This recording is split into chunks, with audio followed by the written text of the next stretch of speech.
नमस्कार दोस्तों, आप मेरे हाथ में एक पिजन्स देख रहे हैं। देखिए इस पिजन्स के सिम्टम्स देखिए। इस तरह की प्रॉब्लम आप सभी लोग डे बाय डे अपने पिजन्स के कबूतरों के साथ फेस करते हैं। कई बार लोगों को ये लगता है कि इसकी गर्दन टूट गई है, इसकी टूटने की वजह से ये अपनी गर्दन को इस तरीके से जो है बिल्कुल राउंड कर रहा है, और कई लोगों को समझ नहीं आता है कि ये क्या बीमारी है।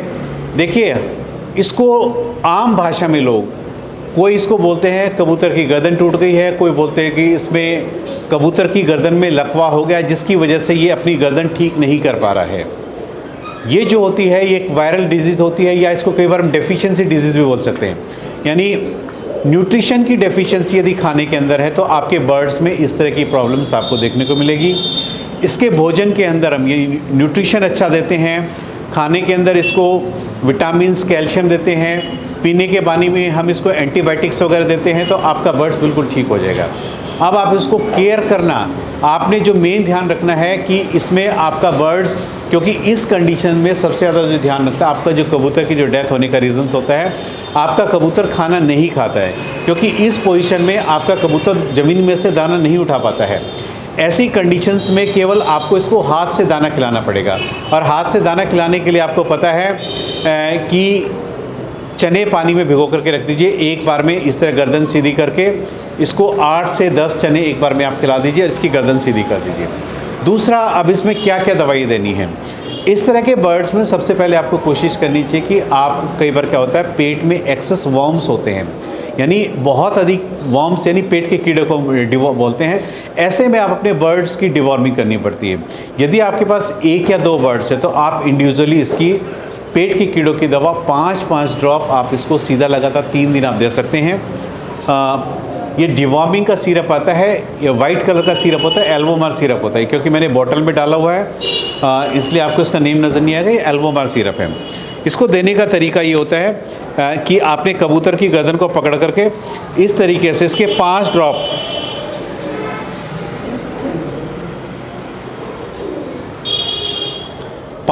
आपने इसको दे करके धीरे धीरे आपने कबूतर को से पकड़ लेना है।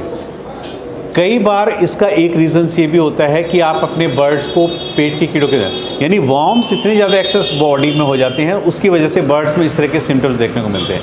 कई बार खाली डिवॉर्मिंग देने से आपकी बर्ड्स की प्रॉब्लम सॉल्व हो जाती है।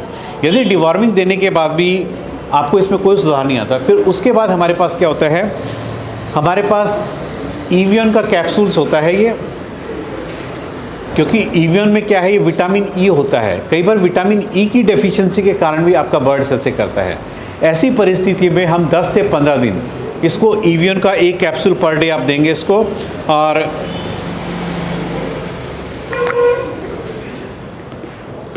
देखिए ईवियन कैप्सूल देने का तरीका ये है, ये आपका ईवियन का कैप्सूल है।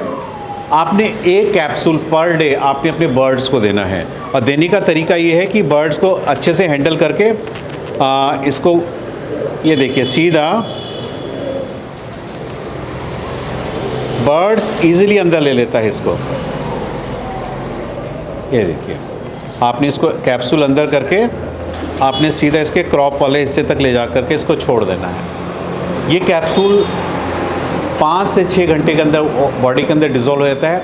आप पर डे अपने बर्ड्स को ये कैप्सूल दीजिए। जब जैसे जैसे बॉडी में विटामिन दी जाएगा, लकवे का कबूतर ठीक होने में 1 से 1.5 महीने का टाइम लगता है, लेकिन आप ये मान के चलिए कि 100% रिकवरी इसमें है। ऐसा नहीं है कि नहीं है, लेकिन जब तक आपका बर्ड्स खाना नहीं खाता, आपकी ये जिम्मेवारी है कि इसको पर डे आप हैंड फीड कराएंगे। अब हैंड फीड में मोस्टली क्या आप चने भरवा सकते हो, या बर्ड्स का जो हैंड फीडिंग फार्मूला था लिक्विड फॉर्म में सिरिंज की सहायता से एक बार में 10 से 15 ml आप अपने बर्ड्स को पिला सकते हो। दूसरा, पीछे मैंने अपने एक वीडियो में बताया था कि इनके अंदर हम 2 इंजेक्शंस होते हैं जो कि इसकी रिकवरी में हेल्प करते हैं, क्योंकि इसमें देखिए इसमें ब्रेन का इन्वॉल्वमेंट है मोस्टली। तो ब्रेन का इन्वॉल्वमेंट होने की वजह से हम क्या करते हैं कि इसमें न्यूरोबिन का इंजेक्शन और टोनोफॉस्फेन का इंजेक्शन, न्यूरोबिन और टोनोफॉस्फेन का इंजेक्शन हम इसमें दे सकते हैं। और इंजेक्शन देने का तरीका क्या है, इंजेक्शन जो होता है, ये देखिए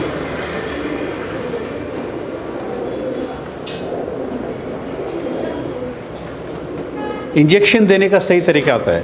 एक तो आपको जो इंजेक्शन के लिए जिसकी सिरिंज यूज़ कर रही होती है, इंसुलिन सिरिंज आती है बिल्कुल बारीक वाली। आप इसमें देखेंगे कि 0.2 ml इंट्रामस्कुलर आपने न्यूरोबिन आपने लेकर के इसको लगाने का सही तरीका होता है, ये जिसका चेस्ट वाला पोर्शन होता है, क्योंकि यहाँ पे बॉडी का फैट सबसे ज़्यादा होता है। आपने यहाँ पर जो है इसमें इस तरीके से आपने ये इंजेक्शन यहाँ पे देना है।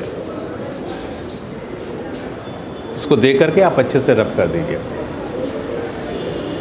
आपने न्यूरोबिन जो है पर डे 0.2 ml इंट्रामस्कुलर देना है। इसके साथ साथ आपने टोनोफॉस्फोन का इंजेक्शन भी लगाना है। टोनोफॉस्फोन का जो इंजेक्शन है वो भी 0.2 ml इंट्रामस्कुलर आप दीजिए। एक कैप्सूल इवन का पर डे न्यूरोबिन का इंजेक्शन और टोनोफॉस्फोन का इंजेक्शन। जब आप इसको रेगुलर 10 से 15 दिन आप देंगे तो आप देखेंगे कि पहले तो आपका बर्ड जो इसकी गर्दन टेढ़ी है उसको पहले ये सिर्फ सीधी करेगा, लेकिन खाना तब भी नहीं खाएगा। लेकिन क्योंकि आपको पता है इस डिजीज़ में जो रिकवरी होती है काफ़ी स्लो होती है, एकदम से आपको इमीडिएट रेस्पॉन्स नहीं मिलेगा। लेकिन बर्ड्स 100% रिकवर करता है, लेकिन स्लो रिकवर करता है। पहले गर्दन सीधी करेगा, फिर धीरे धीरे एक एक करके दाना खाना शुरू करेगा और 1 से 1.5 महीने में आप देखेंगे कि आपका बर्ड्स स्लो करके खाना शुरू कर देगा। उसके बाद आप बर्ड्स को ये इंजेक्शन केवल आपने 15 दिन देना है। 15 दिन के बाद आपने इंजेक्शन बंद कर देने हैं। फिर आपने बर्ड्स के पीने के पानी में आप इसको दवाइयाँ शुरू कर दीजिए। पीने के पानी में आप जो है इसको विमरॉल सिरप दीजिए पीने के पानी में रेगुलर, और थोड़ा सा ओस्टो कैल्शियम सिरप दीजिए। उससे भी जो है बर्ड्स के अंदर धीरे धीरे रिकवरी होती है। इस प्रकार आप लकवे का जो कबूतर जो गर्दन वाली जो मेन प्रॉब्लम है, इस ट्रीटमेंट के द्वारा आप अपने बर्ड्स को बिल्कुल ठीक कर सकते हैं। उम्मीद करता हूं कि आपको मेरा ये वीडियो पसंद आएगा। यदि आपको मेरा वीडियो पसंद आए तो प्लीज़ मेरे चैनल को सब्सक्राइब कीजिए। धन्यवाद।